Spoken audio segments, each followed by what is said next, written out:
Alright, let's kick off this holiday month with a show that has been forgotten so fast. It's almost scary.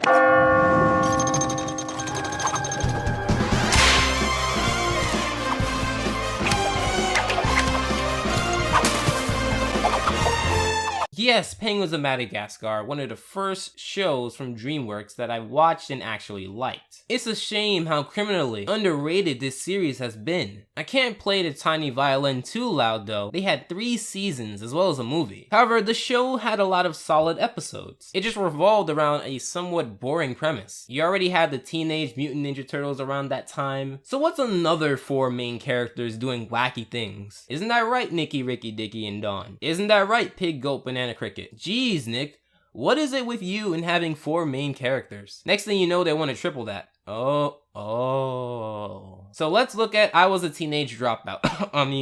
I'm sorry, I Was a Penguin Zombie. I swear the episode names are just a coincidence. So the episode starts out with the penguins taking some Rice Krispie treats? Actually, it's just chopped onions. Everyone is content except for Skipper. He wants the big prize, the Polish sauerkraut. However, as you can see here, he's not gonna get it, but Skipper tries anyway and fails. And the way he falls, you think he's gonna die. However, the only thing that's broken is one of his body parts and not all. I mean, look at this impact to the head, and it looked like a pretty high treat to me. Now, I wouldn't be doing my part as a mostly unbiased reviewer if I didn't mention that the following looks a bit contrived.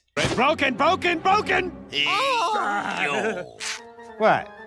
This? It's just a sprain. Maybe I'm double jointed. Oh, that makes sense. Great! Then we won't have to miss our volleyball game. Wow, you broke your arm right before volleyball? Wow, you broke your arm right before an arm wrestling competition? Wow, you broke your arm right before high-fiving practice? What a coincidence. The only reason I won't hold it against this episode is because it doesn't confuse me as much as a 6-year-old one-hit wonder being sung near a perfectly placed principal behind a wall doing absolutely nothing but listening to a conversation that he was never in the first place.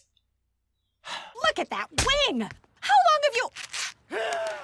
Ugh, it's gotta be infected. Because Alice the zookeeper said that the injury might be infected, the penguins assume that the injury might be infected. This is your classic misunderstanding plot, and I've been seeing a lot of them recently. The doctor confirms that it's broken, and sloppily places this muscle relaxing cream on Skipper's arm. And my theory is that if he did a better job, then he would probably be able to speak. So the doctor closes the door, and it seems like he doesn't lock it. He doesn't even check back on him this entire time. This cage doesn't even have anything for the penguin to eat or drink from. So because the sloppy doctor didn't do his job, Skipper is able to escape pretty easily. In fact, why is it that when an episode starts off with I was a and involves someone being horrible at their job, Skipper destroys his arm even more, but the episode does not acknowledge it. Through the process, he turns on the TV, throwing toilet paper at it. I don't think this is contrived, because in cartoon logic, this seems totally plausible. It's not as if the TV was saying anything coincidentally similar either. In fact, many of the things the show says is actually pretty general, and it applies to pretty much any misunderstood diagnosis. So the other penguins come to check in on Skipper. Now mind you, they can't see him because usually they have 4 penguins to make a ladder, but this time they only have 3. I thought for this show that was a nice touch. So Private can't see. Now if he could, all of this would be solved for the most part. And that is what makes a misunderstanding plot be the way that it is. A reasonable barrier. Consider this episode the right way to do a misunderstanding episode.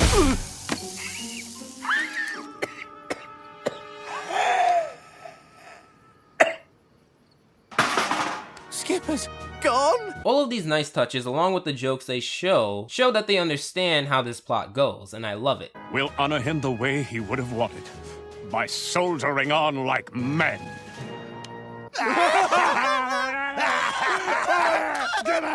Take notes. This is how you do a and then the opposite happens joke and actually make it funny. It's not that I didn't see it coming, it's that it was actually funny. Not to mention that the previous scenes built up this as such a dramatic scene, only to pull the rug back and basically show the comedic elements of the show. You can't pull the rug and surprise me if I was expecting you to pull the rug and surprise me. Now as Skipper falls to the floor, he gets wrapped up in these bandages used to wrap up his arm in the first place. They clearly are using their resources cleverly. So Skipper approaches the crew and the mood is set. The thunder, the flashlight in the dark room, the misunderstanding, all of it works in this episode's favor, as Kowalski predicts that he is a zombie. Pretty weird when you think about being wrapped up in bandages. I think that's another Halloween-based monster. But when you look at the color of the muscle relaxing cream, this actually could work out pretty well. The music selection isn't necessarily Hollywood grade, but it works well for what it wanted to do. They spend a great majority of this chase scene pretty much playing through your horror zombie cliches. Let me just slowly poke my head around this blind corner to make sure. And what can I say, it all works very well. Nothing truly spectacular, but it won't insult your intelligence like some other Halloween special that I will be reviewing later on. I also like how it's Kowalski, who in many cases is Skipper's second in command, and he's pretty smart. I don't see him any. What was that for? And once again, I appear to be mistaken. Huh. Well, I guess you can never tell. I don't understand why Skipper is eating Rico here. I wouldn't even try to defend it. He also continues this for a pretty long time, by the way. So they decide to stop running and start attacking.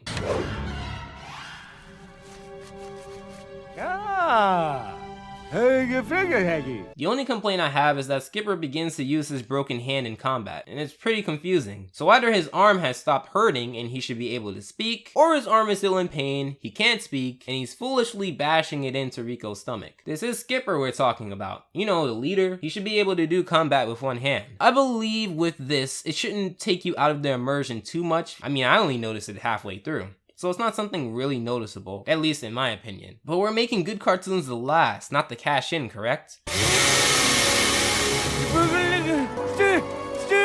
Stop! Stop!